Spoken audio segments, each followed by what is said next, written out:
Hello gentleman, good afternoon का time हो रहा है वैसे तो। So here is your mentor and my self Rishabh and I am from Abhipedia, a faculty member of English, and today we are here to discuss about Pressy writing, right, for NABARD A examination phase 2, right.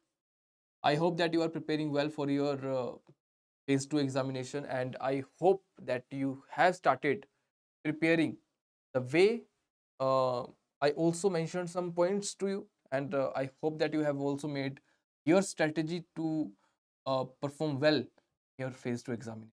Okay, तो आज की इस video में हम लोग discuss करेंगे कि प्रेसी writing को आप कैसे अप्रोच करोगे एंड क्या तरीके हो सकते हैं जिससे कि आप अपनी जो प्रेसी राइटिंग है उसको इफेक्टिव बना सकते हो, ठीक है।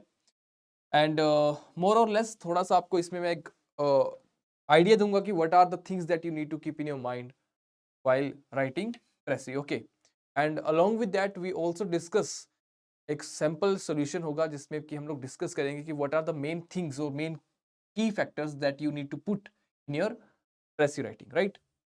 तो चलिए फिर क्लास को स्टार्ट करते हैं, हमारे आज के सेशन को, ठीक है, विद फुल ऑफ जोश एंड एनर्जी, बिकॉज बहुत कम टाइम बचा है आपके एग्जाम के लिए, राइट। चलिए, so this was the result from Abhipedia in the year 2022 itself, and काफी अच्छा रिजल्ट था। एक क्यूमुलेटिव एफर्ट्स होते हैं, ठीक है, टीचर्स के और स्टूडेंट्स के। टीचर्स का रोल आपको जो ज्यादातर होता है that is 20 to 30% what I believe, because ultimately the hard work वो एक कैंडिडेट ही करेगा, राइट, उसका कोई अल्टरनेट नहीं है।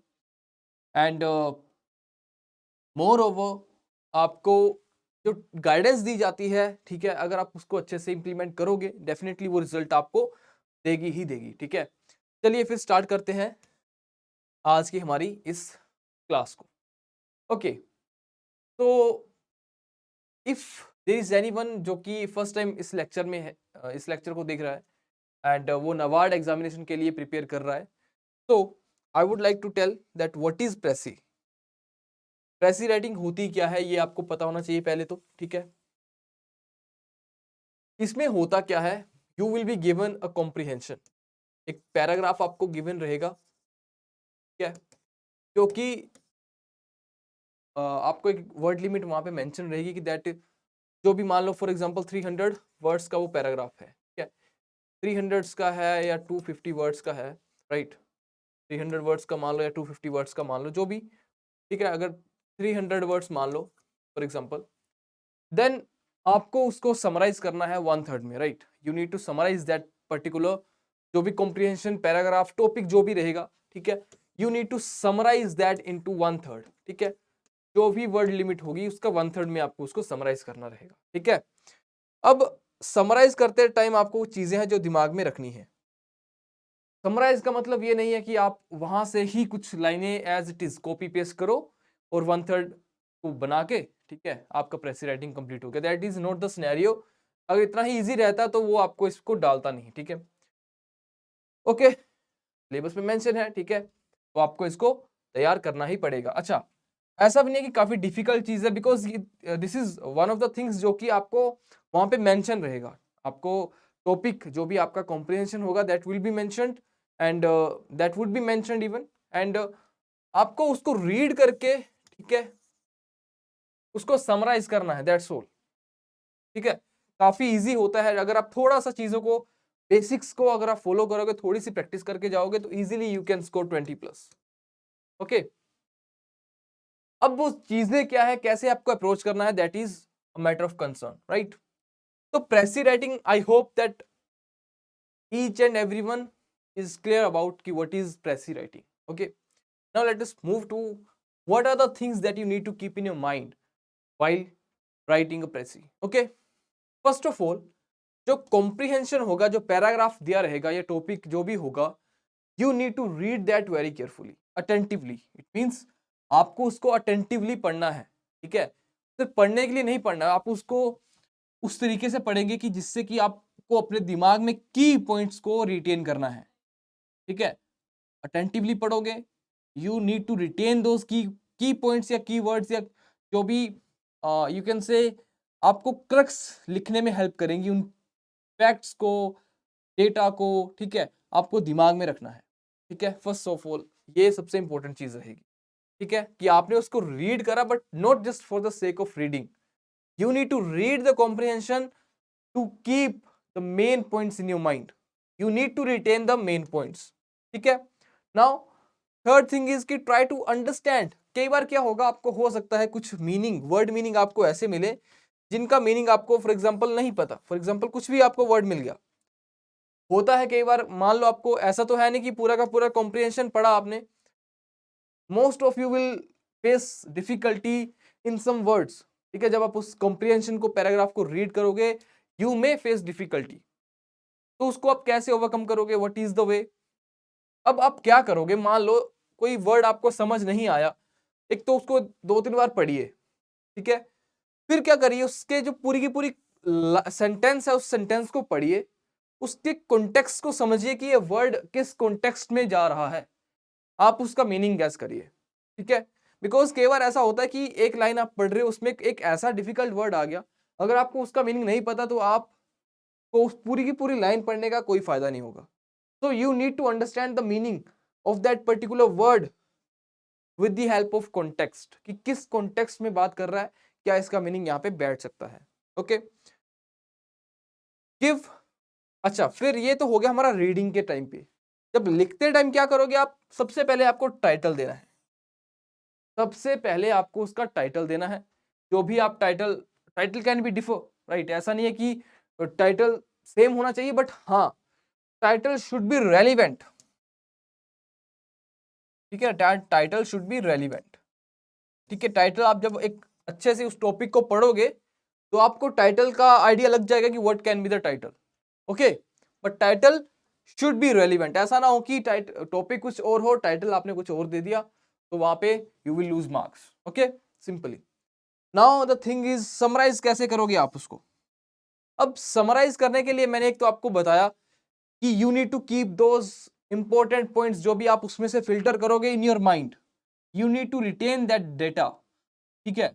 एंड जब समराइज करोगे, आपको कट कॉपी पेस्ट नहीं करना है कि एज इट इज आपने कॉम्प्रिहेंशन से या थोड़ा तोड़ मरोड़ के आपने लाइनों को वहां पे जस्ट लिख दिया, write down, and you think that you will get good marks. No, this is not going to happen, right. You need to write that, जो भी उसका क्रक्स या जो भी जैसे भी आप लिखोगे समराइज करते time, you need to keep, you need to put your words, you need to put your thoughts, ठीक है। You need to frame, you need to restructure, जो भी कॉम्प्रिहेंशन आपने पढ़ा उसको रिस्ट्रक्चर करके अपनी लैंग्वेज में, अपने वर्ड्स में आपको लिखना है। ये सबसे इंपॉर्टेंट है, ठीक है। इतना सब में समझ होगी जब भी आप एक कॉम्प्रिहेंशन को रीड करते हो, तो उसको थोड़ा कैसे आप क्रक्स को दिमाग में रख के उसको लिखोगे, ठीक है, वो आज हम इसमें डिस्कस भी करेंगे, कैसे आप इसको अप्रोच करोगे। अब इसको इंप्रूव करने के लिए what you can do, try to do one thing जो कि आपको एस्से राइटिंग में बहुत ज्यादा हेल्प करेगा, ठीक है। व्हाट आर द पॉइंट्स, ठीक है। ये तो हमारा प्रेसी राइटिंग के रिलेटेड हो गया, बट अब इसको इंप्रूव कैसे करोगे, थोड़ा सा इस पे चर्चा कर लेते हैं एक बार, ठीक है। कैसे, how to improve precis writing, ठीक है। हाउ टू, जो कि आपको अल्टीमेटली प्रेसी या फिर एस्से राइटिंग, ठीक है, कैसे इसमें हेल्प करेगा, ओके। अब सबसे पहले तो आपको रीडिंग की हैबिट डालनी पड़ेगी। रीड न्यूज़पेपर,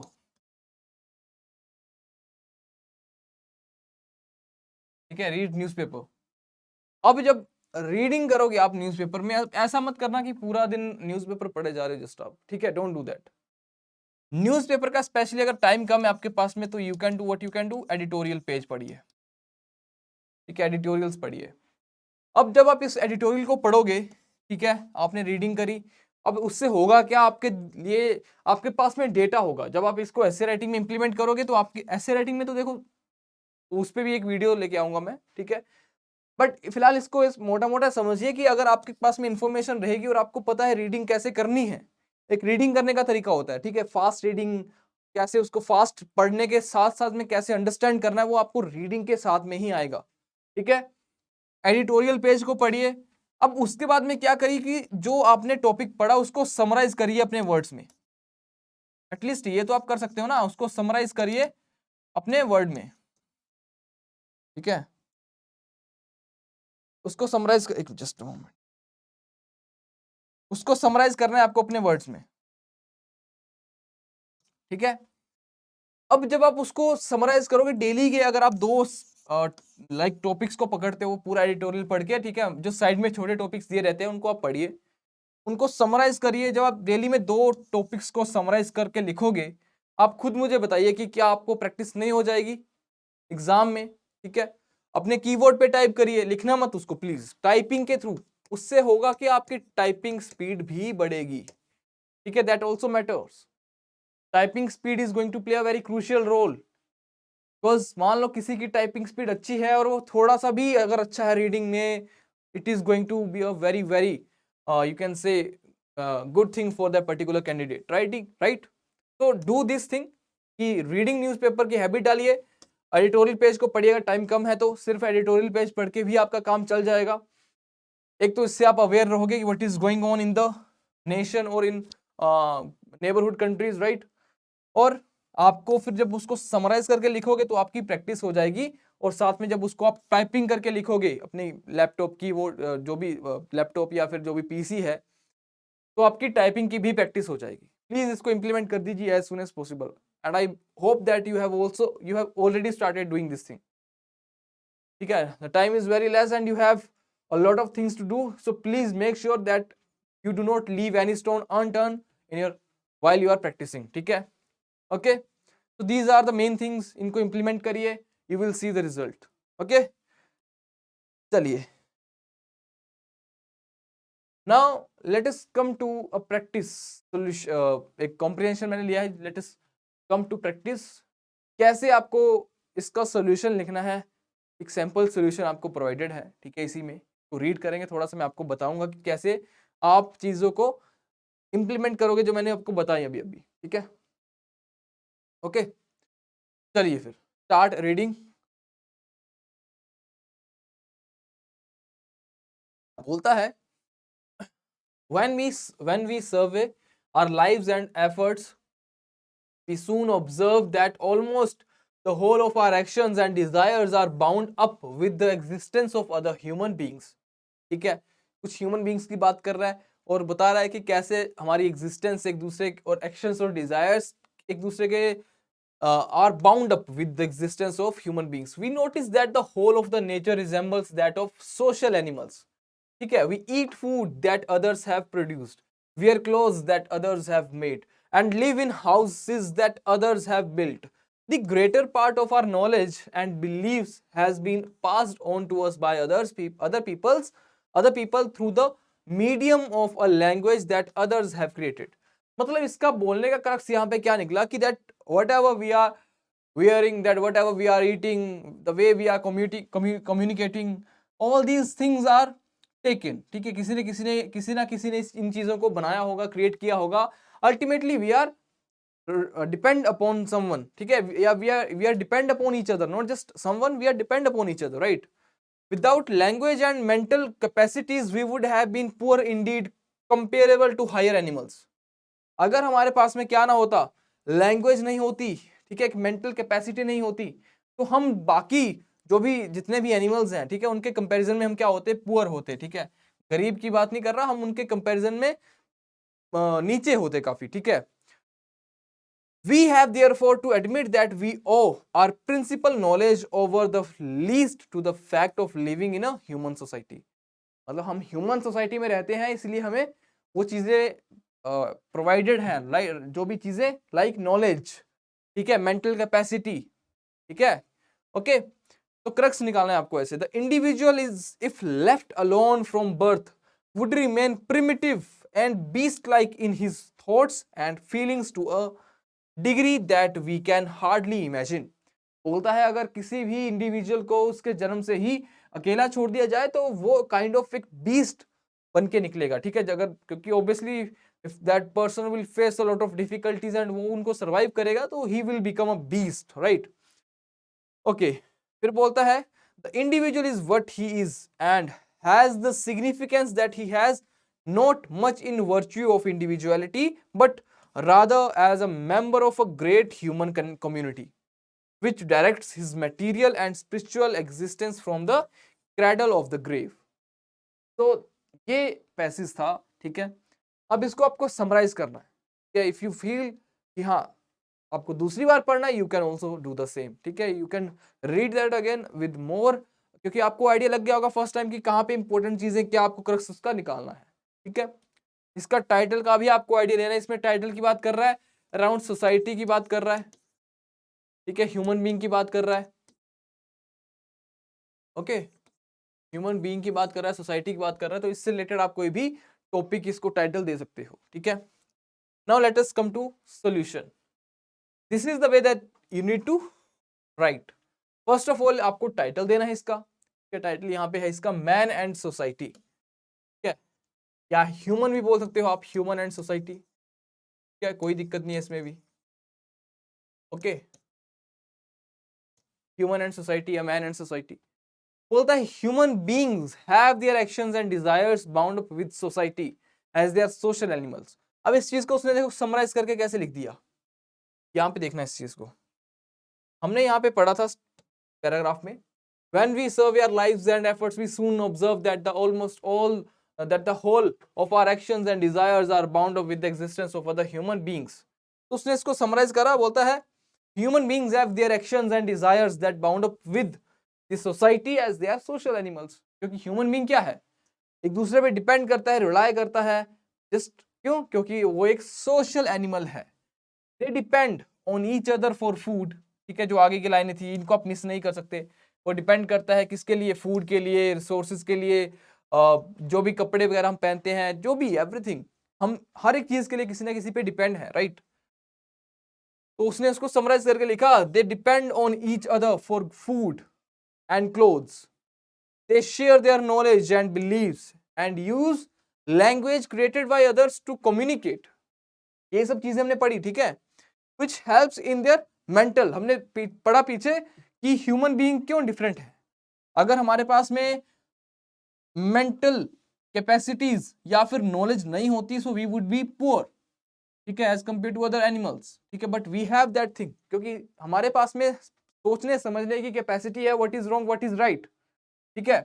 इसीलिए हम सारे एनिमल्स से ऊपर हैं, ठीक है। तो बोलता है कि उसने वही चीज को समराइज करा है, ठीक है, कि they share their knowledge and beliefs and use language created by others to communicate which helps in their mental development. They are superior to beasts because they live in human society। we have that advantage that we live in human society, and we have what we have just because we are living in human society, we have that mental capacity and knowledge, okay। an individual left alone since birth would grow utterly beast like, ठीक है। Human society guides man's material and spiritual existence.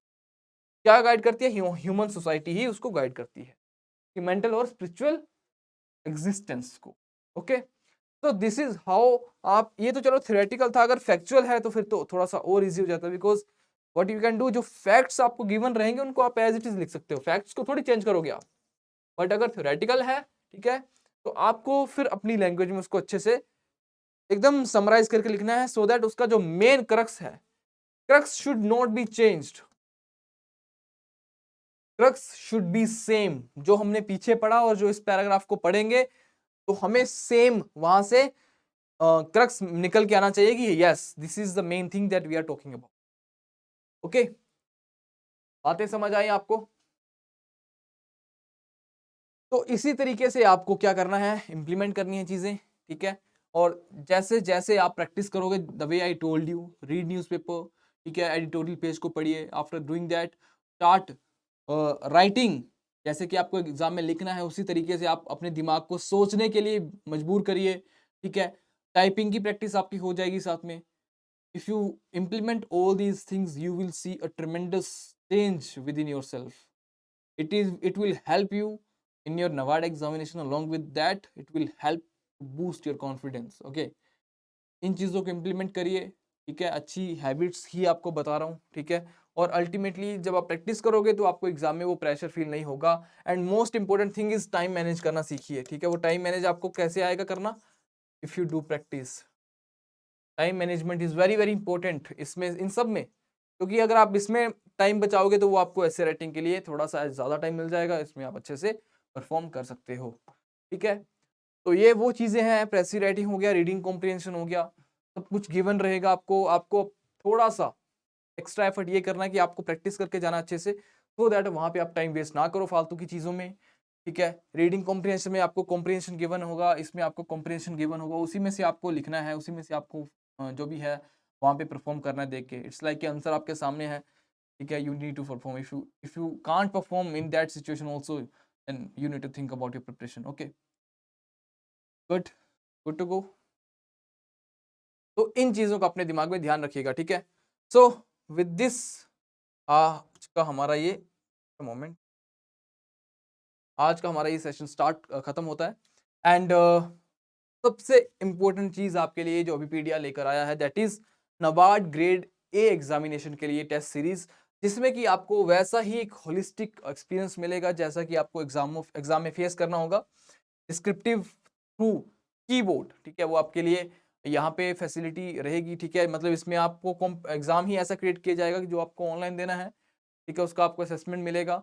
जो भी आप कहीं गलती करोगे या जो भी आप में थोड़ी सी भी कहीं पे लैग करोगे, वहाँ पे आपको प्रॉपर फीडबैक दिया जाएगा कि what you need to improve, right. So you can go for the same.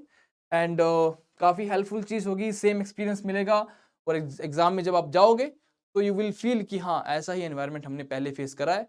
So you will not face that kind of difficulty while performing in the examination. Okay, so think about it and you can go for the same. So with this information I conclude today's session. I hope आपका exam काफ़ी अच्छा जाए, but उसके लिए आप अच्छे से efforts मारिए, अच्छे से तैयारी करिए, सो दैट आपको रिग्रेट ना हो कल को कि हाँ, हमारे पास में एक चांस था एंड वी जस्ट आपने उस चांस को लूज खो दिया, या आपने अच्छे से परफॉर्म नहीं कर पाए। ठीक है, बाद में आपके पास में रिग्रेट बचेगा। तो अवॉइड दैट थिंग, उसके लिए प्रिपरेशन करिए। That is the only thing that you can do right now. Okay, that is in your hands, please do that. And मिलते हैं नेक्स्ट सेशन में। Till then take care, bye bye, thank you, जय हिंद and जय भारत।